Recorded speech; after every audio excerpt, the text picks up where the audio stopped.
है महाभारत। यूक्रेन और रूस के बीच युद्ध जारी है 41वें दिन। इस युद्ध के बाद किस तरह से नाटो की तरफ से रूस को घेरने की प्रतिक्रिया आई है और उसमें सबसे बड़ा कदम उठाने वाले हैं बाइडेन।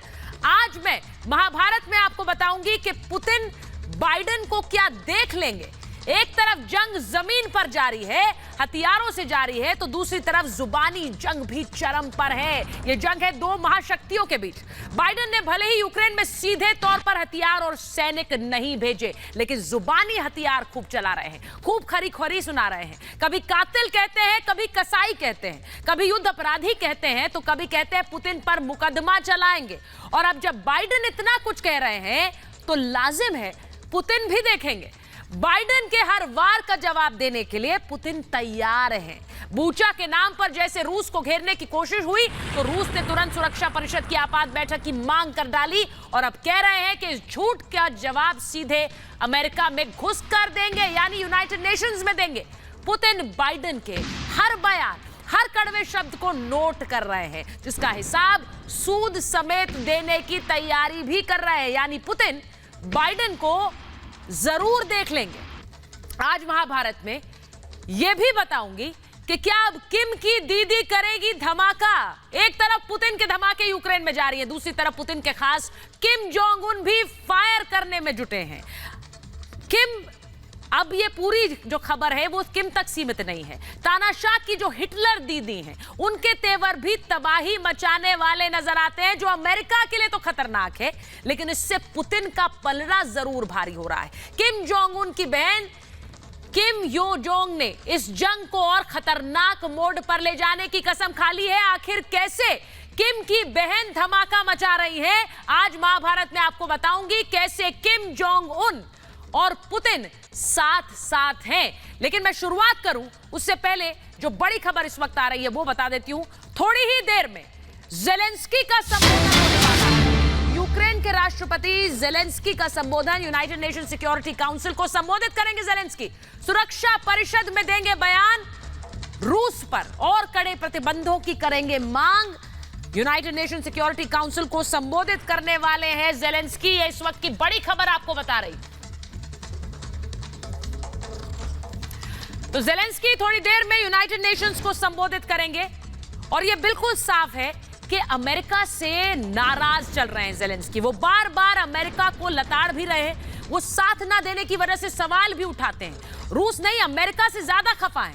रूस से लड़ाई में अमेरिका ने कैसे उन्हें धोखा दिया, इसका जिक्र वो कई बार कर चुके हैं। यूनाइटेड नेशन सिक्योरिटी काउंसिल को आज जब वो संबोधित करेंगे तो अमेरिका को क्या फिर से खरी खोटी सुनाएंगे। सुरक्षा परिषद में अमेरिका रहेगा, लेकिन निशाने पर पश्चिमी देशों से वो खुलकर बोलेंगे। वो बेहद नाराज हैं। जेलेंस्की पहले भी कड़ी आलोचना कर चुके हैं अमेरिका की, और इसीलिए आज मैं आपको बताती हूं कि वो कौन से सवाल हैं जो जेलेंस्की उठा सकते हैं, लेकिन वो सवाल रूस से ज्यादा अमेरिका पर लागू होते हैं। वो आपको दिखाती हूं। सबसे पहले आपको दिखाती हूं कि आज जेलेंस्की का संबोधन है और रूस नहीं, अमेरिका कैसे निशाना होगा। जब जेलेंस्की कहेंगे कि हमें हथियार मिल जाते तो बहुत कुछ कर पाते, क्योंकि उन्होंने ये कई संबोधनों में कहा है। यानी हथियार किसने नहीं दिए? नाटो ने नहीं दिए, अमेरिका ने नहीं दिए। जब वो ये कहेंगे कि रूस के खिलाफ उम्मीद के मुताबिक प्रतिक्रिया नहीं हुई, तो वो किसे कह रहे हैं? रूस को नहीं, अमेरिका को कह रहे हैं, बाइडेन को कह रहे हैं। जब वो ये कहते हैं कि रूस पर हमला करने से अभी भी कई देश बच रहे हैं, सीधी सेना नहीं भेजेंगे, बाइडेन कह चुके हैं, तो निशाना किसकी तरफ है? अमेरिका और पश्चिमी देशों की तरफ है। जब वो कहते हैं कि पहले सहायता मिली होती तो हजारों लोगों को बचा पाते, अगर जेलेंस्की ये आज कहेंगे और यूनाइटेड नेशन सिक्योरिटी काउंसिल को संबोधित करते हुए कहेंगे, तो उनका निशाना किसकी तरफ है? रूस की तरफ या अमेरिका की तरफ? ये जरा खुद सोचिए। प्रतिबंधों की प्रतिक्रिया शक्तिशाली होनी चाहिए थी, ये वो कह चुके हैं। और अगर आज यूनाइटेड नेशंस में वो ये कहते हैं तो सीधे सीधे वो उन देशों को संबोधित कर रहे हैं जो साथ रहने की बात करते हैं, लेकिन सिर्फ बात ही करते हैं। यूरोपीय देश समझे कि रूस कड़े प्रतिबंधों का हकदार है, ये भी वो कह चुके हैं। और अगर वो ये कहेंगे कि लोगों को यातना झेलते हुए मरना पड़ा, ये क्यों हुआ, ये किसकी मदद समय पर ना मिलने से हुआ, तो वो निशाना किस पर साध रहे हैं? वो रूस पर नहीं, सीधे अमेरिका पर। निशाना साध रहे हैं। इस बीच जो बड़ी खबर आ रही है, मैं अपने दर्शकों को बताऊं कि बूचा नरसंहार पर नाटो का बयान आया है। जी हां, बूचा नरसंहार पर नाटो का बयान आया है। रूस ने नरसंहार किया, यह नाटो कह रहा है। अमेरिका और नाटो देशों की तरफ से लगातार प्रतिक्रिया आ रही है। नागरिकों पर हमला वॉर क्राइम है, युद्ध अपराध है, कह रहा है नाटो। यह बड़ी खबर आपको बता रही हूं। बूचा में जो कुछ हुआ उसकी तस्वीरें मैंने कल महाभारत में आपको दिखाई थी, लेकिन बूचा को लेकर जो इंटरनेशनल रिएक्शन है, जो अंतर्राष्ट्रीय प्रतिक्रिया है, वो लगातार बढ़ रही है। और उसी में से एक है ये नाटो का बयान जो कह रहा है बूचा नरसंहार बर्दाश्त नहीं करेगा नाटो। वो कह रहे हैं कि रूस ने किया है नरसंहार।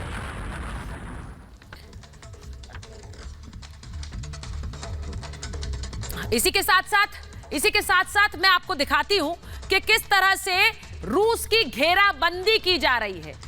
रूस की घेराबंदी किस तरह से की जा रही है और रूस के जो अधिकार है वो छीनने की तैयारी किस तरह से हो रही है, वो भी आपको बताती हूं। पश्चिमी देशों ने रूस की घेराबंदी कर ली है, ऐसा साफ नजर आता है, क्योंकि यूएनएचआरसी यानी कि United Nations human rights commission ने कैसे निलंबन की मांग कर दी है। अमेरिका ने मांग की है। रूस को हटाने का यूएस का प्रस्ताव है। अमेरिका ये प्रस्ताव रख रहा है कि रूस को हटाइए, यूएनएचआरसी से हटाइए, उन्हें मानवाधिकार आयोग से उनको हटाना चाहिए, उनकी कुर्सी छीन लेनी चाहिए। मानवाधिकार आयोग से हटाने की मांग अमेरिका कर रहा है। अब आपने नाटो का भी बयान दिया, नाटो भी कह रहा है कि नरसंहार है और रूस ने किया है। प्रस्ताव पर यूएनएचआरसी में वोटिंग की बात अमेरिका ने कर दी है कि वोटिंग हो और रूस को यहां से निकाला जाए। यूएन में यूएस राजदूत यानी अमेरिकी राजदूत ये प्रस्ताव लेकर आए हैं और इस प्रस्ताव के साथ साथ प्रस्ताव पर वोटिंग की प्रक्रिया होती है। रूस पर युद्ध अपराध का आरोप लगाया है अमेरिका ने और बूचा में नरसंहार किया गया, यह अमेरिका कह रहा है, यह अमेरिका के साथी कह रहे हैं, यह नाटो कह रहा है। पश्चिमी देशों की कड़ी प्रतिक्रिया लगातार आ रही है और अब यूएनएचआरसी से रूस को हटाने की पूरी तैयारी कर ली गई है, जिससे कि रूस को एक कड़ा संदेश दिया जा सके। मैं एक बड़ी खबर अपने दर्शकों को बता देती हूं और उसके बाद अपने मेहमानों पर जाऊंगी कि रूस पर नए बैन लगाए गए। यूरोपियन यूनियन, रूस से कोयला आयात पर बैन लगेगी। रूस का सीमेंट और ट्रक ये भी बैन किए जाएंगे, यानी कि रूस में जो सीमेंट बन रहा है, रूस में जो ट्रक्स बन रहे हैं, उन पर भी बैन लगाया जाएगा। इनका इस्तेमाल यूरोपियन यूनियन नहीं करेगा। यानी यूरोपियन देश अपनी तरफ से कड़ी प्रतिक्रिया देने की पूरी कोशिश कर रहे हैं, जिससे रूस इन्हें महसूस कर सके, दर्द रूस को महसूस हो। लेकिन क्या इसका दर्द यूरोप के देशों को भी महसूस होगा क्या? मेरे साथ इस वक्त लेफ्टिनेंट जनरल शंकर प्रसाद जुड़ रहे हैं, मेजर जनरल AK सेहवाग जुड़ रहे हैं और JK त्रिपाठी फॉर्मर डिप्लोमेट है जुड़ रहे हैं मेरे साथ महाभारत में। बहुत बहुत स्वागत आप तीनों का। मैं लेफ्टिनेंट जनरल प्रसाद पहले आपके पास आ रही हूं।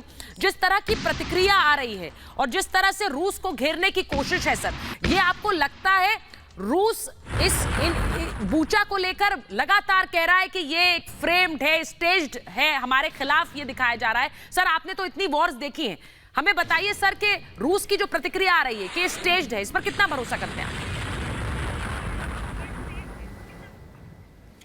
देखिए, एक बात तो मैं आपको क्लियर कर दूं शुरू में ही कि मैं मीडिया के रिपोर्ट पर ज़्यादा भरोसा आजकल नहीं करता जी। मीडिया जो है हाईली मोटिवेटेड है, वेस्टर्न ओरिएंटेड है। बूचा में ज़रूर कुछ गड़बड़ हुआ है, ये मानते हैं, बूचा में नुकसान हुआ है, ये मानते हैं हम। लेकिन जिस तरह से वो फोटोग्राफ दिखा रहे हैं, वीडियोस दिखा रहे हैं कि सैकड़ों की तादाद में बॉडीज़ को एक खड्डे में खोद के डाल दिया, ये सब एक प्रोपेगेंडा है। हुआ है ज़रूर, लेकिन उसको जिस तरह से वेस्टर्न मीडिया दिखा रहा है वो दुनिया को एक बड़ा मोटिवेट कर रहा है कि बड़ा भारी ह्यूमन राइट्स वायलेशन हो गया।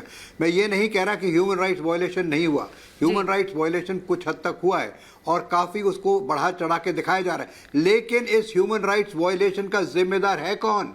That is the question that needs to be answered first. इसका जवाब तो किसी को देना पड़ेगा कि क्या इसका जो रिस्पॉन्सिबिलिटी केवल क्या रशिया की तरफ जाती है, क्या यूक्रेन की तरफ जाती है, क्या अमेरिका में भी इससे हिस्सेदार है?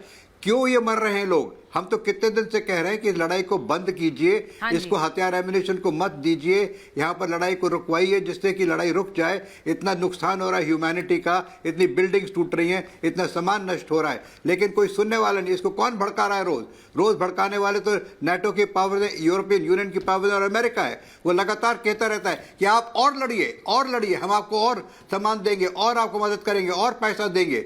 तो ये ह्यूमन राइट्स की बड़ी बड़ी पिक्यूलियर सिचुएशन हो गई है कि एक्चुअली इसका जिम्मेवार है कौन।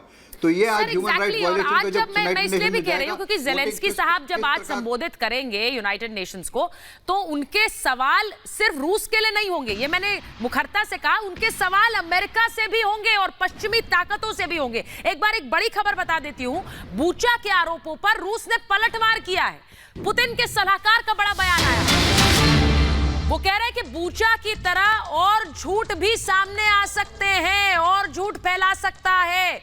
पश्चिमी मीडिया ये कह रहे हैं, पुतिन के सलाहकार पेस्कोव का बयान आया है। पेस्कोव ने बयान जारी कर कहा है कि बूचा एक झूठ है और उसी झूठ की तरह और झूठ भी आ सकते हैं, क्योंकि आपको याद होगा कि रशिया के जो विदेश मंत्री हैं लावरोव, उन्होंने कहा था कि ये एक झूठ है, एक प्रोपेगेंडा है, और अब रशिया कह रहा है कि इसी प्रोपेगेंडा को कैसे फैला रही है वेस्टर्न मीडिया, पश्चिमी मीडिया।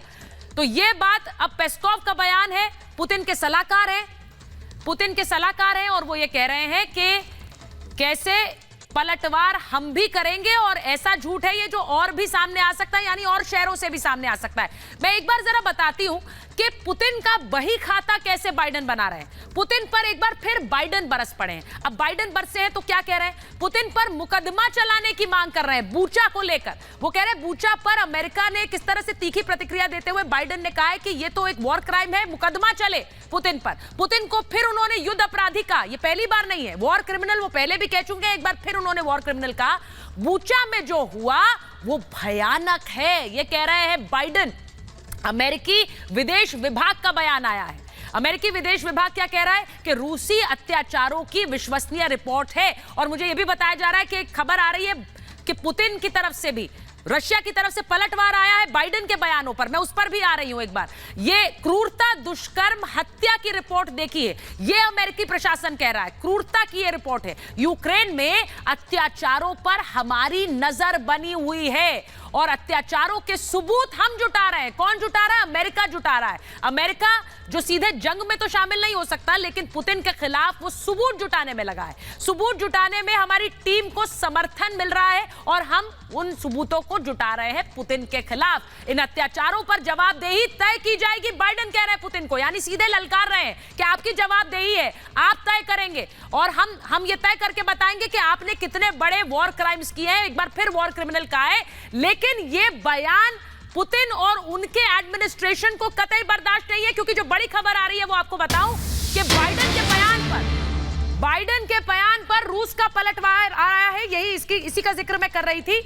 बाइडेन के बयान पर रूस का पलटवार आया है। अमेरिका ने इराक, लीबिया को तबाह कर दिया है। रूस कह रहा है इराक, लीबिया में तबाही मचाने वाला अमेरिका हमें ज्ञान न दे। ये रूस का बयान आया है कि आपने किस तरह से लीबिया में तबाही मचा दी, इराक में तबाही मचा दी और अब आप हमें ज्ञान दे रहे हैं। ये लावरोव का बयान आया है, विदेश मंत्री हैं रूस के विदेश मंत्री सर्गेई लावरोव ने कहा और कैसे पलटवार किया अमेरिका पर और कहा कि आप हमें ज्ञान मत दीजिए, क्योंकि आप तो ज्ञान देने की स्थिति में है नहीं। आपने जिस तरह के अपराध किए उसके बाद आप दूसरे को कैसे बता सकते हैं और कैसे अपराधी कह सकते हैं। मैं एक बार मेजर जनरल सिवाच के पास जा रही हूं। मेजर जनरल सिवाच, इसी का जिक्र मैं थोड़ी देर पहले कर रही थी कि ज़ेलेंस्की भी सवाल उठाते हैं तो वो रूस पर सवाल नहीं उठाते, वो अमेरिका पर भी सवाल उठाते हैं। और अब तो रशिया खुलकर कह रहा है आप कौन होते हैं वॉर क्राइम्स की बात करने वाले, आपसे ज्यादा वॉर क्राइम्स तो किसी ने नहीं किए।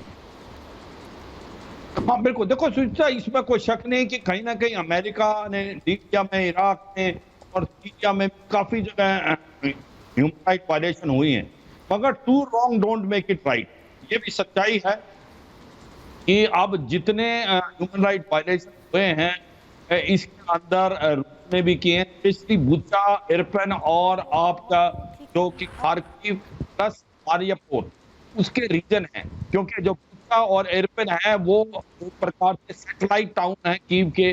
जब उनको सक्सेस नहीं मिल रही थी तो उन्होंने पूरी कोशिश की कि वो किसी तरीके से कीव की तरफ बढ़े, पर कीव की तरफ बढ़ नहीं पाए थे और इनको वो लॉन्च पैड और फर्म बेस को इस्तेमाल करना चाहते थे। होता है कि वहां पर कुछ ह्यूमन राइट वायलेशन हुई है। अगर ये भी सच्चाई है या ह्यूमन राइट वायलेशन तो मैं एक बार ठीक कराती हूँ उसे, एक बार ठीक करा के वापस आ रही हूँ आपके पास। लेकिन जो बड़ी खबर आ रही है वो बता देते हैं कि इटली ने 30 रूसी राजनयिकों को निकाला है। ये खबर आ रही है हमारे पास। रूस के खिलाफ बड़ी कार्रवाई करेगा स्पेन। स्पेन से निकाले जाएंगे 25 रूसी राजनयिक, ये भी खबर आ रही है। यानी सिर्फ इटली नहीं, स्पेन भी कार्रवाई कर रहा है। और ये सिर्फ एक दो देश नहीं है, कैसे बूचा के बाद लगातार यही कार्रवाई की जा रही है। राजनयिक हटाने के पीछे क्या कोई राज है, क्या कोई खास मंशा है, और क्यों हर देश उसी तरह की प्रतिक्रिया दे रहा है? आखिर क्या ये कोऑर्डिनेटेड अटैक है रूस पर? मैं इस पर भी बात करना चाहती हूं, क्योंकि इटली ने किया, स्पेन ने किया, लेकिन इससे पहले कई और देश यही कार्रवाई कर चुके हैं और रूस कह रहा है कि हम पलटवार करेंगे। तो राजनयिकों को हटाने के पीछे क्या एक कोऑर्डिनेटेड अटैक है, ये आपको बताती हूं। जो 35 राजनयिक निष्कासित किए हैं फ्रांस ने 35 रूसी राजनयिक निष्कासित कर दिए। रूस कह रहा है कि हम फ्रांस को जवाब देंगे, हम भी पलटवार करेंगे, आप ऐसा कर नहीं सकते। फ्रांसीसी राजनयिकों को निकालेगा रूस, ये रूस ने ऐलान कर दिया कि हम भी आपके राजनयिकों को निकालेंगे। 40 रूसी राजनयिकों को देश से निकाला जर्मनी ने। जर्मनी भी वही कर रहा है। बूचा नरसंहार के बाद जर्मनी ने यह बड़ा एक्शन लिया है, वो भी राजनयिकों को हटा रहे हैं। दूसरे बड़े कदम भी उठाने की तैयारी कर रहा है जर्मनी। अब देखिए डेनमार्क ने क्या किया, 15 रूसी राजनयिकों को निकाल दिया। मैं फिर वही कह रही हूं, क्या ये कोऑर्डिनेटेड अटैक है? राजनयिकों पर जासूसी के आरोप लगा दिए कि ये रूस के लिए जासूसी कर रहे थे, हम इन्हें अपने देश से हटा रहे हैं। वहीं नेदरलैंड्स ने क्या किया, नेदरलैंड्स ने भी एक्शन लेना शुरू कर दिया है और नेदरलैंड्स ने 17 राजनयिकों का निष्कासित किया है। 17 राजनयिकों को निष्कासित किया नेदरलैंड्स ने। और उसी कड़ी में कैसे मैंने आपको दिखाया कि इटली भी जुड़ गया है और स्पेन भी जुड़ गया है। तो ये भी लगातार कार्रवाई हो रही है। मैं एक बार जेके त्रिपाठी जी के पास जाऊं, उससे पहले बड़ी खबर बता देती हूं कि राजनयिकों को निकालने पर रूस भड़क गया है। यूरोप को कड़ा जवाब देंगे कह रहा है रूस। यूरोप से संबंध और खराब होंगे। रूस कह रहा है कि हमारे रिश्ते और खराब होंगे। जिस तरह से आप प्रतिक्रिया दे रहे हैं और हमारे राजनयिकों पर कार्रवाई कर रहे हैं, हम भी पलटवार करेंगे और कड़ा जवाब देंगे। ये रूस की प्रतिक्रिया आई है। अब मैं जेके त्रिपाठी जी के पास जा रही हूं। त्रिपाठी जी, मुझे सर ये बताइए, जिस तरह से एक एक देश वही कार्रवाई करता नजर आ रहा है, आपको लग रहा है जो मैंने कहा कि एक कोऑर्डिनेटेड अटैक है रूस को दबाने के लिए और वो प्रेशर बनाने के लिए? देखिए सुजाता, ये कोऑर्डिनेटेड अटैक तो है, लेकिन मैं आपको ये क्लियर कर दूं कि डिप्लोमेटिक पार्लर्स में इस तरह से राजनयिकों को निकालना या जिसको कहते हैं पीएनजी देना, पर्सना नॉन ग्रेटा देना, कि ये आदमी इस देश में, हमारे देश में रहने काबिल नहीं है, इसको हटाया जाए, तो ये चीज जो होती है ये एक तरह से विरोध प्रदर्शन का तरीका होता है डिप्लोमेटिकली किसी देश के खिलाफ। आपको याद होगा हमारे और पाकिस्तान के बीच में कई बार ऐसी चीज़ें होती रही हैं कि राजनयिक वो निकालते हैं तो इधर से हम निकालते हैं। और एक चीज़ ये है कि इससे एक ये भी प्रदर्शित करने का तरीका है कि देखिए हम आपके साथ कूटनीतिक संबंध कम कर रहे हैं, उनकी इंटेंसिटी कम कर रहे हैं। और इसका जवाब क्या होता है, बहुत फनी है कि इसका जवाब भी वही होता है कि अगर आपने हमारे 20 राजनयिक निकाले तो हम भी आपके 20 राजनयिक ही निकालेंगे, 21 नहीं निकालेंगे, 19 नहीं निकालेंगे। तो रूस भी वो जवाब देगा। वो तो डिप्लोमेटिक पार्लर्स में, डिप्लोमेटिक प्रैक्टिस में एक सामान्य प्रक्रिया चलती है। लेकिन एक साथ इतने देश जो, और देखिए जिन देशों ने निकाला सारे नेटो के मेंबर हैं, तो एक साथ नेटो के मेंबर देश निकाल रहे हैं, ये एक कोऑर्डिनेटेड इफेक्ट है ये दिखाने का कि नेटो आपका कितना बड़ा विरोध डिप्लोमेटिकली भी कर रहा है। जी तो जो आपने कहा त्रिपाठी जी, मैं एक बार एक और क्विक रिएक्शन लूं, उससे पहले एक और बड़ी खबर बता देती हूं कि बाइडेन के बयान पर, बाइडेन ने क्या बयान दिया था, वॉर क्रिमिनल कहा। बाइडेन के बयान पर रूस का पलटवार आया है। पुतिन पर बाइडेन के आरोप हमें मंजूर नहीं है। बाइडेन के पुतिन पर दिए गए बयान हम बर्दाश्त नहीं करेंगे। ये पुतिन के सलाहकार पेस्कोव का बड़ा बयान आया है। वो कह रहा है कि जिस तरह की बयानबाजी पुतिन पर कर रहे हैं जो बाइडेन, वो हमें बर्दाश्त नहीं है। आपको मैं याद दिला दूं कि वॉर क्रिमिनल पहली बार नहीं कहा, युद्ध अपराधी पहली बार नहीं कहा, लेकिन अब वो ये भी कह रहे हैं कि इनको अदालत में घसीटेंगे, इन पर कार्रवाई होनी चाहिए। और अमेरिकी राजदूत जो यूएन में है, उन्होंने इसको लेकर कार्रवाई शुरू भी कर दी है। उन्होंने यूएनएचआरसी से हटाने का प्रस्ताव भी रख दिया है, जिस पर वोटिंग होगी। तो अमेरिका अपनी तरफ से लगातार दबाव बनाने की कोशिश कर रहा है, लेकिन रूस कह रहा है जो बयानबाजी पुतिन को लेकर आप कर रहे हैं वो हमें बर्दाश्त कतई नहीं है।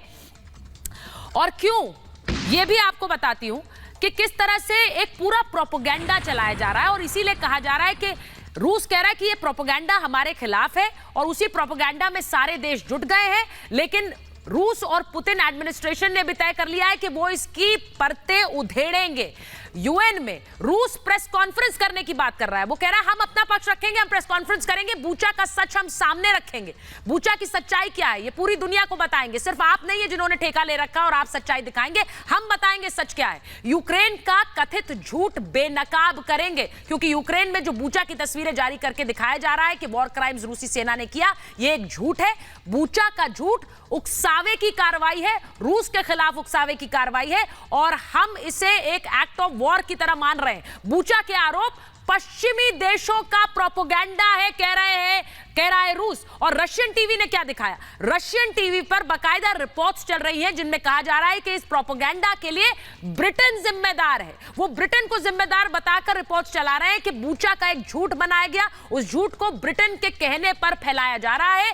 पुतिन एडमिनिस्ट्रेशन, पुतिन की जो सरकार है, वो पहले भी कह चुकी है कि सबसे मुखर एंटी पुतिन वॉइस, यानी पुतिन के विरोध में खड़े होने वाले नेता बोरिस जॉनसन है, ब्रिटेन के प्रधानमंत्री। और रशिया टीवी क्या चला रहा है? वो चला रहा है कि बूचा का जो झूठ है वो ब्रिटेन ने प्लांट किया है। तो ये खबरें, और इसीलिए रूस कह रहा है कि हम बताएंगे सच, हम सारे सबूत जुटाकर ये सच बताएंगे कि आपने किस तरह से एक वॉर क्राइम का झूठ गढ़ा है। बूचा के आरोपों पर रूस चुप नहीं बैठेगा, ये कह रहे हैं पुतिन और ये कह रही है उनकी सरकार। हम कड़े पलटवार की तैयारी कर रहे हैं, कड़ा पलटवार करेंगे पुतिन। अब मैं एक बार लेफ्टिनेंट जनरल प्रसाद के पास जा रही हूं। लेफ्टिनेंट जनरल प्रसाद, जिस तरह बूचा को लेकर पुतिन एडमिनिस्ट्रेशन हमलावर है, वो कह रहे हैं हम बुलाना चाहते हैं बैठक, हम दिखाना चाहते हैं, और वो ये भी कह रहे हैं Bucha is not one of incident. ऐसे कई और झूठ यूक्रेन सामने रख सकता है, वो ये आरोप भी लगा रहा है और ये कह रहे हैं ब्रिटेन के कहने पर हो रहा है। ये बिल्कुल ठीक है। देखिए, ये लड़ाई सिर्फ वॉर जो है ये ज़मीन पर नहीं चल रही, बल्कि ये वॉर हर जगह चल रही है। डिप्लोमेटिक लेवल पर चल रही है, ह्यूमन राइट पर लेवल पर चल रही है, सब लेवल पे लड़ाई चल रही है। अभी आपने एक सेकंड पहले बात की थी डिप्लोमेट्स को इधर से उधर निकाल देना, उसको भी उस पर भी मैं कमेंट देना चाहूँगा। दूसरी बात जो अभी आप कह रही हैं कि मीडिया की तरफ से आ रहा है, इन्होंने ये बूचा में ऐसे किया तो वो बताएंगे इसका जवाब क्या है। इसका जवाब कई दफ़ा आप टेलीविज़न में देख चुके हैं। आपने एक देखा होगा एक महिला को किस तरह से यूक्रेनियन फौज ने बुरी तरह से तंग किया, बुरी तरह से उसकी बेइज्जती की, वो आपने वीडियो में देखे होंगे, शायद वो वीडियो काफ़ी वायरल हो चुका है। तो वो भी प्रूफ रशिया दिखाएगा। रशिया के पास भी काफ़ी प्रूफ होंगे जिस तरह की नेटो और यूरोपियन और लंदन के यूके के पास हैं। आपको एक बात और मालूम होनी चाहिए कि वर्ल्ड की सबसे फेमस जो इंटेलिजेंस ऑर्गेनाइजेशन है वो केजीबी है। केजीबी एक मामूली ऑर्गेनाइजेशन नहीं है और केजीबी के हेड रह चुके हैं पुतिन साहब। तो इस तरह से जिस तरह से इनको उसके जो प्रूफ्स ढूंढने हैं, जो प्रूफ्स को एक साथ इकट्ठा करके दिखाना है, वो केजीबी कर रही है। ये मत सोचिएगा केजीबी अपने आराम से सोती रही है। केजीबी कर रही है, जहाँ से CIA कर रहा है, जहाँ से MI कर रहा है यूके का। तो इसमें ये लड़ाई चलेगी हर लेवल पे। अभी एक दूसरी लड़ाई जो आपने बात की, डिप्लोमेट्स को निकाल रहे हैं। एक तरफ तो वर्ल्ड एक दूसरे पर इंटरडिपेंडेंट है, एक दूसरे से मुलाकात करना, एक दूसरे से सामान खरीदता है, सीमेंट खरीदता है, ऑयल खरीदता है, तेल खरीदता है, और वहाँ से एम्बेसडर्स को और डिप्लोमेट्स को निकालता है। ये उल्टा हो रहा है। सब दुनिया जो चाहती है उसका बिल्कुल उल्टा हो रहा है। इस समय वर्ल्ड एक साथ मिलकर चलना चाहती है, एक दूसरे से फ़ायदा लेना चाहती है अपनी कौम को। कहीं से कोई चीज़ सस्ती मिल रही है, कहीं से कोई टेक्नोलॉजी मिल रही है, कहीं से कोई चीज़ प्रोड्यूस हो रही है, सब उसका इस्तेमाल करते हैं। अब इस लड़ाई से क्या हो रहा है कि पूरा विश्व दो हिस्सों में बढ़ता चला जा रहा है। एक तरफ रशिया है और एक तरफ NATO फोर्सेज US और यूरोपियन यूनियन हैं। तो ये बड़ी गलत चीज हो रही है वर्ल्ड के अंदर, चाहे कुछ भी करने, जहाँ तक ह्यूमन राइट्स का सवाल है। आप जो ये कह रहे हैं कि ये केजीबी के हेड रह चुके हैं, इन्हें पता है कि किस तरह से इंटेलिजेंस काम करती है, वो जानते हैं, और ये ना सोचे रशियन इंटेलिजेंस को आप कम नहीं आके, इसीलिए अगर वो अपनी तरफ की चीज सामने रख रही है, अपनी तस्वीर सामने रख रही है, तो वो भी कुछ तथ्यों पर आधारित होगी। यानी कि बूचा के सच को लेकर जो क्वेश्चन मार्क है, सवालिया निशान है, वो लगातार बने हुए हैं, क्योंकि रूस ने जमकर पलटवार किया है इस पर। मैं एक बड़ी खबर अपने दर्शकों को बताऊं कि बूचा को लेकर चीन पर भी नाटो बरसा है। रूस की निंदा नहीं कर रहा है चीन, कह रहा है नाटो। जिस तरह की तस्वीरें बूचा से आई, उस पर नाटो चाह रहा है कि चीन कड़ी प्रतिक्रिया दे, वो निंदा करे रूस की, लेकिन जब ऐसा नहीं हुआ है तो नाटो ने चीन को ही लताड़ दिया है। चीन की भूमिका पर चर्चा करेंगे, ये कह रहे हैं नाटो। नाटो कह रहा है कि चीन की भूमिका पर हम चर्चा करेंगे और बूचा नरसंहार के दोषियों को कड़ी सजा दी जानी चाहिए। एशिया के देशों से सहयोग हम बढ़ाएंगे, एशिया के देशों से हम सहयोग बढ़ाएंगे, जिनमें दक्षिण कोरिया, जापान, न्यूजीलैंड, ऑस्ट्रेलिया है। इन नामों की चर्चा है और नाटो कह रहा है कि हम एशिया के इन देशों से भी अपने चर्चा बढ़ाएंगे। यानी दक्षिण कोरिया का उन्होंने जिक्र किया है, और मैं दक्षिण कोरिया का जिक्र इसलिए कर रही हूं क्योंकि नाटो एक तरफ दक्षिण कोरिया के साथ खड़ा होता दिखना चाहता है। पुतिन को, रूस को घेरने की तैयारी दूसरी तरफ से पूरी कर ली है नाटो ने। एक पूरी घेराबंदी चल रही है रूस के खिलाफ। आप देखिए कि कैसे मैंने आपको दिखाया, अमेरिका और ब्रिटेन के नेतृत्व में कई देश रूस पर एक्शन ले रहे हैं। नाटो अपने सहयोगियों को एकजुट कर रहा है, एशिया में रूस विरोधी धड़े से चर्चा की तैयारी कर रहा है, जिसमें दक्षिण कोरिया और जापान जैसे देश भी हैं। लेकिन वहीं ऐसे भी देश हैं जो खुलकर पुतिन के समर्थन में खड़े हो गए हैं। रूस के समर्थन में एक जोरदार आवाज बन गए किम जोंग उन।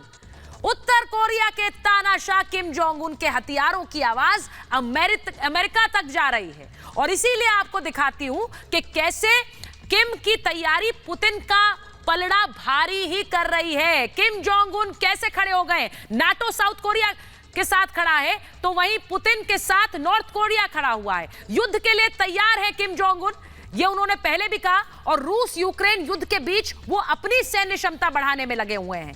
मिसाइल परीक्षण से उन्होंने यूएस को चुनौती भी दी है, अमेरिका को चुनौती दी, और अमेरिका क्योंकि उन पर प्रतिबंध लगाए बैठा है, पुतिन का वो खुलकर समर्थन करते हैं। एक ऐसा देश जो खुलकर समर्थन कर रहा है पुतिन का, नॉर्थ कोरिया जो है, वो प्रतिबंध झेल रहा है अमेरिका के। अमेरिका को दुश्मन मानते हैं किम, ये बात छुपी हुई नहीं है, अमेरिका भी जानता है, अमेरिका को दुश्मन मानते हैं। और इसीलिए जो भी मिसाइल परीक्षण नॉर्थ कोरिया कर रहा है, अमेरिका की उस पर सीधी नजर रहती है। परमाणु युद्ध से रूस का साथ देना चाह रहे हैं, यानी परमाणु हथियार अगर वो बना रहे हैं तो वो रूस का पलड़ा भारी कर रहे हैं। युद्ध के बीच उन्होंने मिसाइल परीक्षण भी किया, उसकी तस्वीरें भी आपको दिखाऊंगी। अमेरिका को उन्होंने सीधी धमकी दे डाली थी, सीधी धमकी दे डाली, और अब दक्षिण कोरिया को वो धमकी दे रहे हैं। दक्षिण कोरिया को वो धमकी कैसे दे रहे हैं, ये आगे आपको दिखाऊंगी। परमाणु हमला करने की धमकी दे रहे हैं, और वो सीधी धमकी दे रही है किम की बहन। मैं वो आपको बताऊं, उससे पहले तस्वीरें एक बार दिखा देती हूं। थोड़े दिन पहले जब किम ने किस तरह से मिसाइल परीक्षण किया था, वो तस्वीरें जरा देख लीजिए। और वो तस्वीरें जब सामने आई थी तो किस तरह से एक हड़कंप मच गया था, क्योंकि किम जोंग उन सामने आए और उन्होंने कहा हमने बैलिस्टिक मिसाइल तैयार कर ली है जो हॉसोंग 17 है, और वो किस तरह से मारक क्षमता उस मिसाइल की, जिस पर उन्होंने अपनी बात रखी, नॉर्थ कोरिया ने बात रखी, और ये वीडियो सामने आया था। जरा इसे देखिए, उसके बाद बताती हूं कि ताजा धमकी क्या है।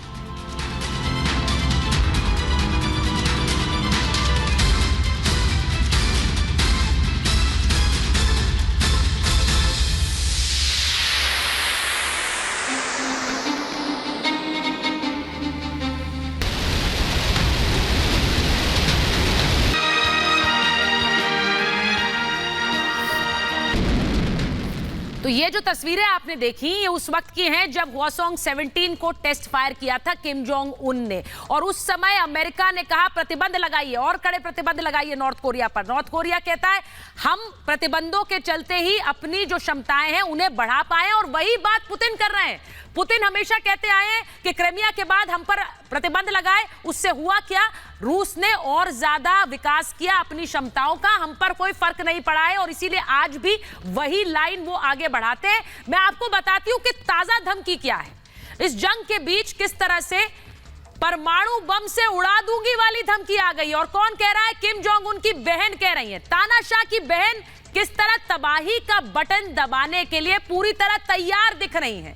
किम की बहन किम यो जोंग ने धमकी दी है। अब वो क्या कह रही हैं? दक्षिण कोरिया को उन्होंने परमाणु धमकी दी और ये कह रही हैं कि नॉर्थ कोरिया से अगर टकराए तो परमाणु बम फेंक देंगे। ये उनकी धमकी आई है। हमसे टकराए तो हम तबाह कर देंगे, ये किम की बहन कह रही हैं। बर्बादी से बचना है तो अपनी हद में रहो। बर्बादी से बचने के लिए अपनी हदें मत भूलिए। दक्षिण कोरिया के बयान पर उनकी प्रतिक्रिया आई है, क्योंकि दक्षिण कोरिया ने थोड़े दिन पहले यह कहा था कि उत्तर कोरिया को टारगेट करने वाली मिसाइलें और हथियार हमारे पास है जो सीधे उत्तर कोरिया को तबाह कर देंगी। किम की जो एक सार्वजनिक छवि है उसके पीछे उनकी बहन का दिमाग ही माना जाता है। कहते हैं कि उन्होंने ही किम को इस तरह के एक तानाशाह की तरह प्रेजेंट किया है। किम जोंग उनकी सीक्रेट डायरी उन्हें कहा जाता है, यानी किम के बारे में जो भी राज हैं वो सिर्फ उनकी बहन जानती हैं और बहन की सलाह पर ही किम हर कदम उठाते हैं, अपना हर फैसला लेते हैं, यह भी कहा जाता है। तो किम जोंग उनकी बहन की धमकी का सीधा मतलब यह है कि किम की धमकी है। और किम धमकी अगर साउथ कोरिया पर बम गिराने की दे रहे हैं तो आप समझिए कि नाटो के पाले में एक और धमकी दे दी है दक्षिण कोरिया ने। लेकिन यहां पाले बट चुके हैं। दक्षिण कोरिया नाटो के साथ है और नॉर्थ कोरिया, उत्तर कोरिया पुतिन के साथ खड़ा हुआ है। मैं एक बार बड़ी खबर अपने दर्शकों को बता देती हूं। यूरोप में रूसी जहाजों पर बैन लगाने की खबर आ रही है। यूरोप के पोर्ट पर बैन होंगे रूसी जहाज। यूरोपियन यूनियन ने रूसी जहाजों पर लगाया बैन। संकेत मिल रहे हैं कि अब पानी में जंग शुरू होगी। जी हां, पानी में जंग शुरू होगी। मैं एक बार लेफ्टिनेंट मेजर जनरल सिवाच के पास जा रही हूं। मेजर जनरल सिवाच एक बड़ा इंटरेस्टिंग फिगर के रूप में आते हैं किम जोंग उन और उनकी बहन। अब उनकी बहन सीधे कह रही है हम परमाणु बम गिरा देंगे साउथ कोरिया पर। सर, पाले बड़े बटे हुए हैं। मैं सिर्फ इसकी बात करना चाहती हूं। नॉर्थ कोरिया पुतिन के साथ, साउथ कोरिया नाटो के साथ, ये बड़ी डिफाइंड मुझे लग रहा है कि पाले बन चुके हैं। तो सुचित्रा, इस लड़ाई में दो चीजें बहुत डेंजरस हो रही है। एक तो पूरा वर्ल्ड बट गया है, ये जो कि अमेरिका के साथ खड़ा है, नाटो और यूरोप, और कहीं ना कहीं रूस के साथ चीन खड़ा है, उसके साथ साथ नॉर्थ कोरिया, ईरान और खड़े हुए हैं। तो अब ऐसे में मुझे लगता है नॉर्थ कोरिया इस सिचुएशन का फायदा उठाना चाहता है। वो इंटरकॉन्टिनेंटल ब्लास्टिक मिसाइलों को भी अपनी को टेस्ट कर रहा है। और दूसरा देश जो इस सिचुएशन का फायदा उठा सकता है वो चीन है। और चीन को भी मालूम है, चीन खुल के नहीं आया रूस के साथ, क्योंकि वो नहीं चाहता कि अमेरिका और नाटो कंट्रीज के अगेंस्ट सैंक्शन लगाएं, क्योंकि सैंक्शन से सभी डरते हैं। मगर वो हो सकता है कि कल को ताइवान को हड़पने की कोशिश कर सकता है। तो ये एक चिंता का विषय है पूरी वर्ल्ड के लिए। सच्चाई यह है कि आज की तारीख में जिस प्रकार से युद्ध चल रहा है, ये मुझे लगता है युद्ध खिंचेगा, क्योंकि अमेरिका हथियार दे रहा है। हथियार देने के कारण उसको एक बड़ी मार्केट मिल गई है, उसके हथियार बिक रहे हैं और उसको जो आर्मामेंट इंडस्ट्री बहुत फायदा है। और इसी प्रकार पेट्रोल और जो ऑयल है और गैस वो भी जाएगी यूरोप में। तो जिस प्रकार से वो एक प्रकार से यूक्रेन को हथियार देता जा रहा है, यूक्रेन लड़ता जा रहा है और उसके कारण बहुत विनाश हो गया। 70% यूक्रेन बर्बाद हो गया है। और ऐसे में होगा क्या, लड़ाई खिंचेगी, उसके अंदर एक वर्ल्ड ऑर्डर चेंज होगा जिसके अंदर अमेरिका और उसके साथ, और उसके बाद जो रूस है वो डिपेंडेंट होगा चीन पे। रूस की इकोनॉमी इतनी ज्यादा बड़ी नहीं है, $1.43 ट्रिलियन है, वो ज्यादा देर लड़ नहीं सकता और वो डिपेंडेंट होगा चीन पे। और चीन उभरेगा एक बहुत बड़ी इकोनॉमिक पावर। और तीसरा जो एक मल्टीपोलर वर्ल्ड का हिस्सा होगा भारत, और उसके साथ जो कुछ एशियन देश। तो ये सच्चाई है, ये लड़ाई के अंदर बहुत ज्यादा बंटवारा हो गया है और रोग स्टेट जो है नॉर्थ कोरिया, चीन, इसका फायदा उठा सकते हैं। स्पेशली नॉर्थ कोरिया को कोई भी हल्के में नहीं लेना चाहिए। सर, नॉर्थ कोरिया मैं एक बार मैं लेफ्टिनेंट जनरल प्रसाद से एक बार पूछना चाहती हूँ। लेफ्टिनेंट जनरल प्रसाद, नॉर्थ कोरिया को कोई हल्के में ले सकता है क्या मौजूदा स्थिति में? मुझे नहीं लगता किसी भी देश को लिया जा सकता है, लेकिन नॉर्थ कोरिया मुझे लग रहा है कि एक डर है अमेरिका के लिए भी बहुत बड़ा। बिल्कुल ठीक कहा आपने। याद होगा शायद आपको कि कुछ साल पहले जब ट्रंप साहब अमेरिका के प्रेसिडेंट थे तो उन्होंने एक दोस्ती का हाथ बढ़ाने की कोशिश की थी नॉर्थ कोरिया के प्रेसिडेंट के संग। उनकी एक मीटिंग भी हुई थी, शायद आपको याद होगा, शायद सिंगापुर में मीटिंग हुई थी। और वो मीटिंग 1-2 दिन चली, उसका क्या नतीजा निकला वो सबको मालूम है, वो खास नहीं। लेकिन उससे क्या जाहिर होता है कि America fully comprehends and understands the nuisance value of North Korea. North Korea is also a nuclear country. तो अगर वो कुछ, उसके पास भी इंटर कॉन्टिनेंटल बैलिस्टिक मिसाइल्स हैं, न्यूक्लियर वॉरहेड्स हैं, और वो थोड़े से मेंटल उनका जैसा मालूम है वो आपको पता ही है। तो अगर इस तरह से उनका दिमाग कहीं गलत तरीके से चल गया और उन्हें कुछ और ठान ली तो उसका कुछ का कुछ कर देंगे वो। तो ये बड़ा डेंजरस सिचुएशन है। नॉर्थ कोरिया को कंट्रोल करना एक बड़ा आसान काम नहीं है। ट्रंप साहब इसको समझ रहे थे, बाकी शायद आज के अमेरिकन प्रेसिडेंट इसको समझ पा रहे हैं कि नहीं समझ पा रहे, मैं उस पर कोई टिप्पणी नहीं करना चाहता, लेकिन ये जरूर याद करना चाहता हूँ कि ट्रंप साहब ने इनसे बातचीत करने की कोशिश की। ये आपने बड़ी इंटरेस्टिंग बात याद दिलाई सर, क्योंकि ट्रंप ये भी कहते हैं कि बहुत से ऐसे वर्ल्ड लीडर्स हैं जिनसे बात करने का तरीका आना चाहिए। मुझे पता था जो बाइडेन को वो तरीका नहीं आता है, वो ये कई बार कह चुके हैं। कहते हैं बात करने वाला होना चाहिए, जो बाइडेन वो कर नहीं पा रहे हैं। मैं उस पर भी आऊंगी, लेकिन इस बीच एक बड़ी खबर बता दूं अपने दर्शकों को कि जंग के बीच जर्मनी के विदेश मंत्री का बयान आया है। जर्मनी के विदेश मंत्री क्या कह रहे हैं? यूक्रेन के लिए हथियार नहीं है। जर्मनी वेयरहाउस में हथियार नहीं बचे हैं। जर्मनी कह रहा है हम हथियार नहीं दे सकते यूक्रेन को, हमारे पास हथियार ही नहीं है, हमारे वेयरहाउस में हथियार नहीं है। ये एक तरह का झटका हो सकता है यूक्रेन को सप्लाई के लिए, हमारे पास हथियार नहीं बचे। ये जर्मनी का बयान आ रहा है। तो एक तरफ यूक्रेन आस लगाए बैठा है कि उन्हें हथियार दिए जाएंगे, लेकिन वहीं दूसरी तरफ जर्मनी कह रहा है हमारे पास तो हथियार ही नहीं है, हमें जितने दे सकते थे हम दे चुके हैं, अब हम कोई हथियार सप्लाई नहीं करेंगे। तो आस लगाए ज़ेलेंस्की, क्या यूनाइटेड नेशंस में ये बात भी फिर से रखेंगे? क्योंकि वो बार बार कहते आए हैं कि हमारी मदद कीजिए, हमें हथियार दीजिए। एक बड़ा देश है जर्मनी, और जर्मनी कह रहा है हम हथियार नहीं दे सकते हैं। तो ये क्या एक बड़ा झटका होगा ज़ेलेंस्की के लिए। इसी बीच एक और बड़ी खबर आपको बताऊं कि क्रेमलिन का जो बड़ा बयान आया है, क्रेमलिन यानी कि रूस सरकार की तरफ से जो बयान आया है कि ज़ेलेंस्की पुतिन की बैठक तो संभव है, लेकिन शर्तें मान लेने के बाद ही बैठक हो पाएगी। ये मुलाकात तभी हो पाएगी जब ज़ेलेंस्की और यूक्रेन शर्तें मान ले।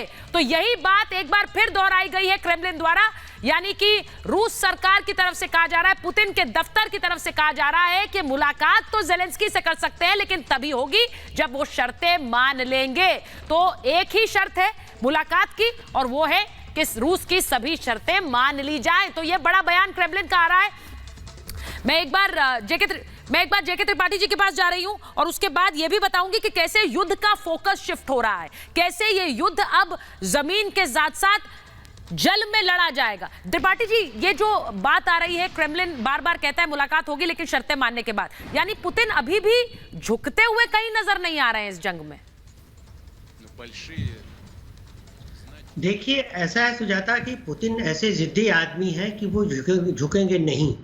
और ये भी बात सही है कि पुतिन ने इस हमले की प्लानिंग बहुत सोच समझ के पहले से की थी, और इस हमले से होने वाले रिपरकशंस को भी ध्यान में रखते हुए काम किया था। इसीलिए जितने सैंक्शंस लगाए जा रहे हैं, अभी तक देखिए कितने सैंक्शंस लग गए, लेकिन उसका क्या फर्क पड़ा।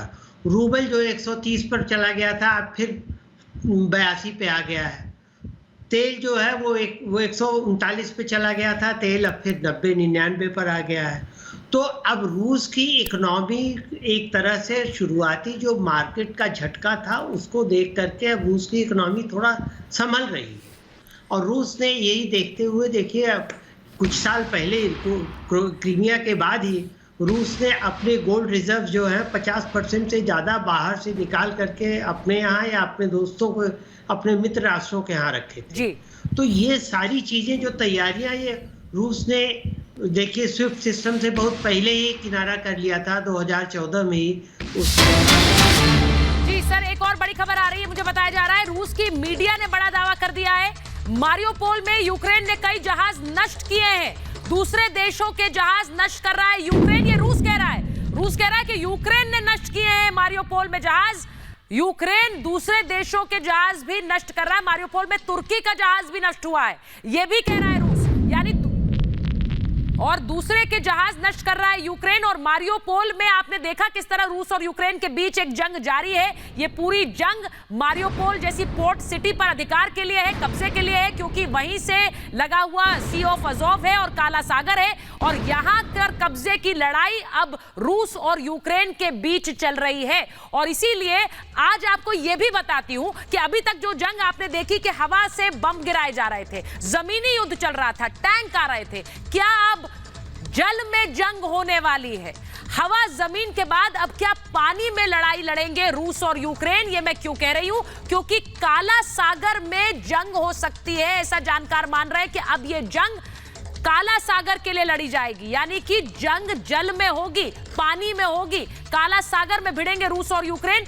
माइंस छिपाने को लेकर यह तनाव बढ़ा है, यानी कि रूस कह रहा है कि ये माइंस जो है, वाटर माइंस, नेवल माइंस, ये यूक्रेन ने लगाई, यूक्रेन कह रहा है रूस ने लगाई। रूस यूक्रेन एक दूसरे पर आरोप लगा रहे हैं। नेवल माइंस, मैं ये भी अपने मेहमानों से पूछूंगी, अपने दर्शकों के लिए, कि वो बेहतर समझा पाए।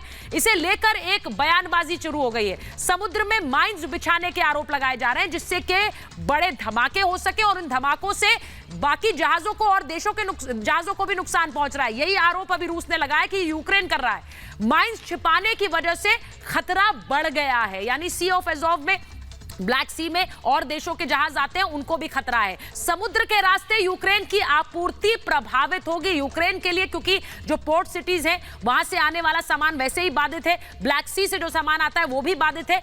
ब्रिटेन ने लगाए हैं रूस पर गंभीर आरोप। देखिए, फिर ब्रिटेन का नाम सामने आ रहा है। ब्रिटेन लगातार बयानबाजी कर रहा है रूस पर, और वो कह रहा है कि यूक्रेन का जो समुद्री तट है उसे रूस ने ब्लॉक कर दिया है। रूस वहां पर घेरा जमाए बैठा है और उसने ब्लॉक कर दिया है। अब इसीलिए हम कह रहे हैं कि क्या अब पानी में जंग होगी इन दोनों देशों की, और उसमें भी पाले बटे नजर आएंगे।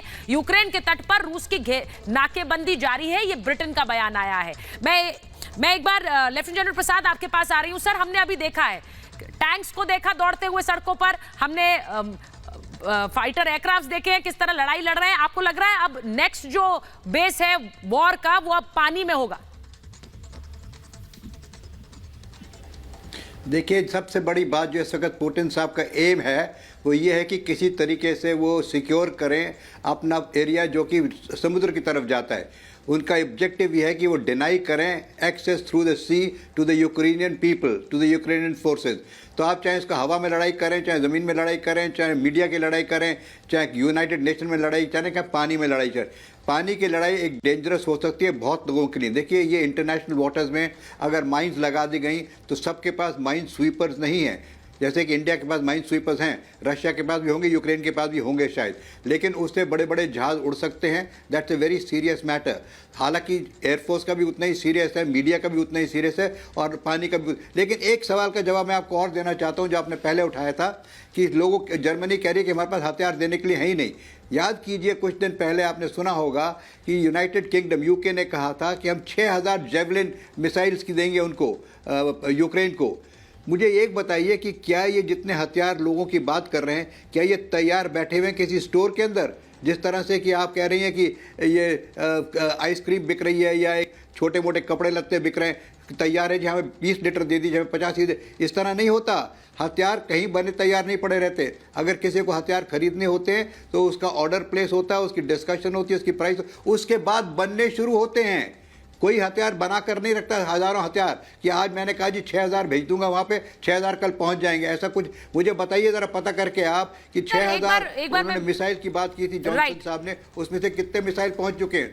एग्जैक्टली सर, ये बड़ी बात आपने कही है। मेजर जनरल सिवाच, अमेरिका लगातार कह रहा है कि भाई हम हथियार भेज रहे हैं, हम मिसाइल भेज रहे हैं, लेकिन वो पहुंचे कहां? जेलेंस्की ने तो अपने पिछले संबोधन में भी यही कहा कि हमें हथियार चाहिए। वो आकर पोलैंड के बॉर्डर तक सीमित हो जाए तो उनकी क्या मदद हो रही है? ये तो सिर्फ बयानबाजी हो गई सर। फिर देखो, एक बात तो सच्चाई है, हथियार तो इनको मिले हैं। जो स्टिंगर मिसाइल है जो कि एंटी एयरक्राफ्ट है, और इनकी जेवलिन मिसाइल है जो एंटी टैंक है, और ड्रोन, तभी तो यूक्रेन लड़ पाया है। और यूक्रेन ने भी काफी क्षति पहुंचाई है रूस को, ये भी हमें मान के चलना पड़ेगा। और सच्चाई यह है कि यूक्रेन जो है वो बड़े हथियार चाहता था, MiG-29 जो पोलैंड देने को तैयार था। उसके बाद वो कहीं ना कहीं उसको इंटरकॉन्टिनेंटल ब्लास्टिक मिसाइल भी चाहिए थी, मगर वो नहीं देंगे नेटो वाले, क्योंकि वो डिफेंसिव वेपन दे रहे हैं, ऑफेंसिव वेपन यूक्रेन को नहीं दे रहे। मगर ये डिफेंसिव वेपन से भी उसने काफी क्षति पहुंचाई है रूस को, ये भी मान के चलना पड़ेगा। जी सर। जो बात आप समुद्र की कर रहे हैं, समुद्र की लड़ाई इकोनॉमी लड़ाई है। अगर समुद्र के अंदर ब्लॉकेज किया जाता है और समुद्र में सी ऑफ आजो, ब्लैक सी को कब्जे में किया जाता है, तो एक प्रकार से यूक्रेन लैंडलॉक कंट्री बन जाएगा। और सर, यूक्रेन लैंडलॉक बन जाएगा, और इसीलिए ये डर यूक्रेन को पता है, जेलेंस्की को पता है। मैं एक बड़ी खबर बता दूं, समय मेरे पास बिल्कुल नहीं है सर, 7:30 बजे जेलेंस्की का सिक्योरिटी काउंसिल को संबोधित करेंगे जेलेंस्की शाम 7:30 बजे भारत के समय अनुसार, यानी कि जेलेंस्की का संबोधन अब से थोड़ी देर बाद। जेलेंस्की क्या कहते हैं, अमेरिका को लताड़ते हैं, बाकी नाटो देशों को क्या संबोधित करते हैं और रूस के लिए क्या संदेश देते हैं, इसके लिए थोड़ा सा इंतजार करना होगा। 7:30 बजे जेलेंस्की का संबोधन है, ये बड़ी खबर मेरे पास आ रही है। बहरहाल बहुत बहुत धन्यवाद आप सभी का महाभारत में जुड़ने के लिए मेरे साथ, और तस्वीरें जो युद्ध के मैदान से आ रही है वो लगातार आपको दिखा रहे हैं, और एक एक खबर जो जेलेंस्की के संबोधन से जुड़ी हुई है और साथ ही रूस से जुड़ी हुई है आप तक पहुंचा रहे हैं। एक ब्रेक ले रहे हैं।